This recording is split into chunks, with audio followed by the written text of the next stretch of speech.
Good morning, Hampton Roads. Happy Sunday. I'm Kelsey Jones. Thank you for waking up with me this morning. Positive news in my hometown of Newport News. This morning, a group of local students are preparing for a spectacular European trip. Breaking news overnight in Elizabeth City. We just got this information into our newsroom moments ago. It is cold, wet, and slippery out there. What can folks expect for the remainder of the day? Families are dealing with power outages and trees down. And behind these fire trucks, a Chesapeake home was struck by lightning. This is one of the homes that you see here that were demolished. You see that people are just going through right now what they can find, trying to get those belongings. And this area marks the spot where 19-year-old Jawan Johnson was shot and killed. The growing memorial here now has 6 crosses to remember the lives that were lost to the senseless gun violence. And I spoke with loved ones today, and they tell me they are still hurt and at a loss for words after Tuesday's mass shooting. What happened when you got the call today? Actually, my husband called me before the school did. You believe that? Wow. Do you have any comment of the allegation towards you of attempting to rape a child? I have no comment. How long were those inmates outside of their cells until deputies noticed them? Total time 6 minutes. I got my hands on these court documents. It reveals new details leading up to the tragic death of 10-year-old Lamarge Holden and how U.S. Marshals caught this woman here, Tashonda Drayton, all by an iPad. Families lost loved ones to fentanyl years ago, but the pain is still fresh.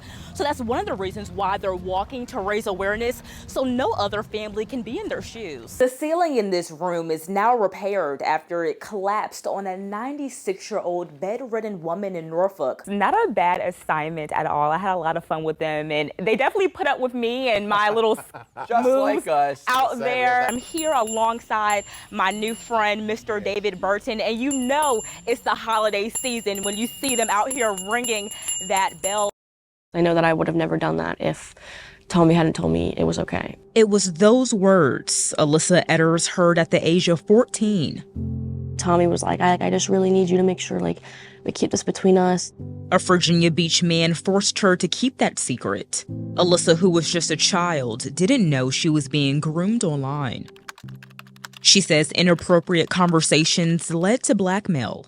I ended up taking like 3 or 4 photos of myself nude at 14 and sending them to this person who was supposedly selling them to other people. And when she wanted to tell her mom, he told me I couldn't tell my mom because it would really mess everything up for his life.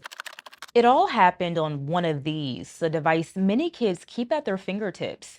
In this case, popular apps like Snapchat, Instagram, and Kik led Alyssa into the hands of a man who's now convicted of sexual abuse. And I ended up feeling like it was my fault because I didn't say anything sooner.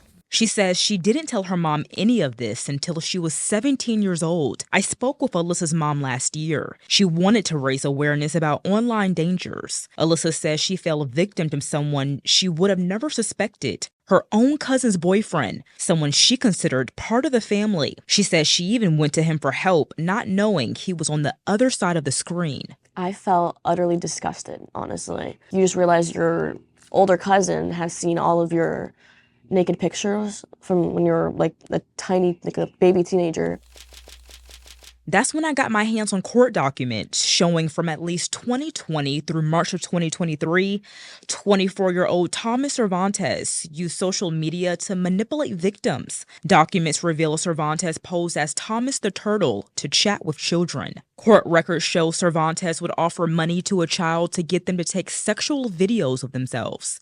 If they said no, he would threaten them. How has this impacted your mental health all these years later? I have struggled with depression and severe anxiety because of all of the torment and the online, basically online torture that I was going through. Getting called a slut, getting told that they were going to find me, that they were going to take me, that I was going to take these pictures one way or another. Now at 18 years old, Alyssa is slowly but surely taking her power back. One of her many steps is therapy. Also simply just having this conversation with me and sharing a critical message. I'd say tell your parents if a random stranger is telling you to send pictures of yourself.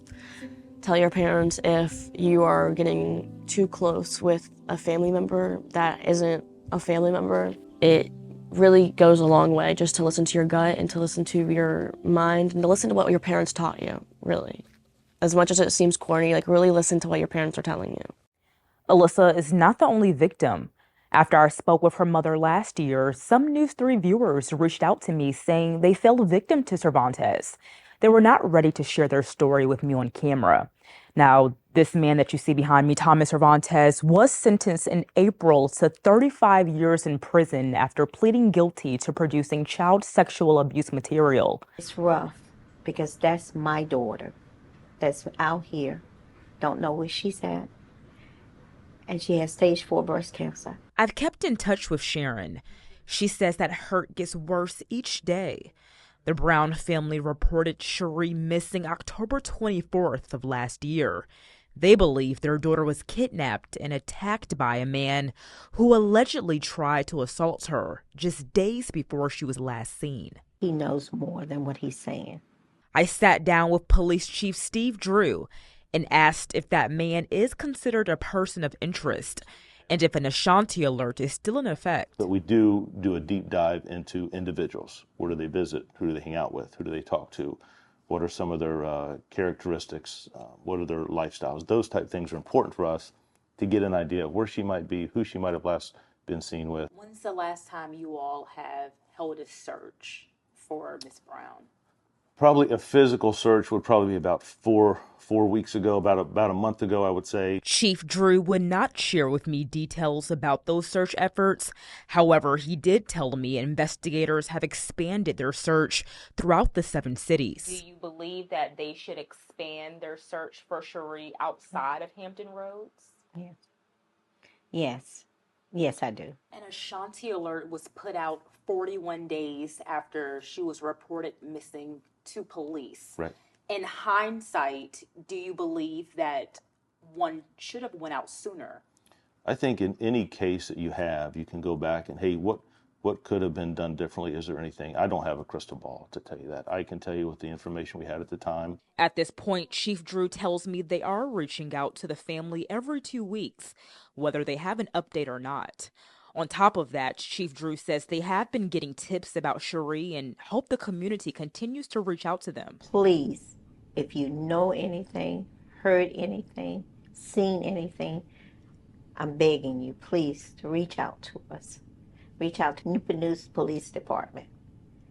The lines are always open 24/7. Just help us find Cherie Brown. As a mother, I'm begging you. We were crying, we were screaming, it was awful. It was awful. For Crystal Johnson, the afternoon of December 2nd will always be a terrible memory. The whole way to the hospital, I kept saying, I'm losing my son, and I just couldn't understand why. Noelle, you gonna say hey? It was a normal day for Johnson until it wasn't. She got a phone call from her mom as she was at work telling her to rush home ASAP. That's when Johnson's mother, who was babysitting, broke the news to her about her baby boy. I said, Mom, call 911. I'm just, I'm like historic. Like, Mom, just call 911. Call 911 right now. She said, I did. They're not answering. And I'm like, what do you mean they're not answering? She said, they're not answering. So that was like literally like 2 seconds of conversation. I hung up. I'm calling them myself. I'm letting it ring. I'm letting it ring. Letting the phone ring. No one answered. I let it ring for about 45 seconds. And I'm like, okay, maybe I just need to call back. Documents you see on your screen I obtained through the city of Portsmouth to view all the calls made that day to 911 dispatch. You can see the calls Johnson made along with her mom, calling 5 times within 7 minutes. And she said nobody picked up. It's an issue city council members are even concerned about. We haven't stepped back to take a look at what isn't getting through, and is it because the technology isn't working? Is it because the people aren't properly trained?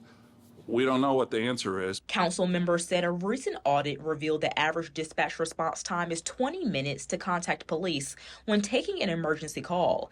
And in some cases, the police chief says they don't pick up at all. The chief points out the issue is many vacancies within the 911 call center. The fire chief and I are going to work out a plan to get some additional individuals to work in that capacity, whether it be injured individuals, walking wounded, or volunteers. the system will be fixed. While Johnson's son was treated for his seizure, he's now doing better, and his mom has a message for the city. Just get someone. Someone needs to be there to answer that phone.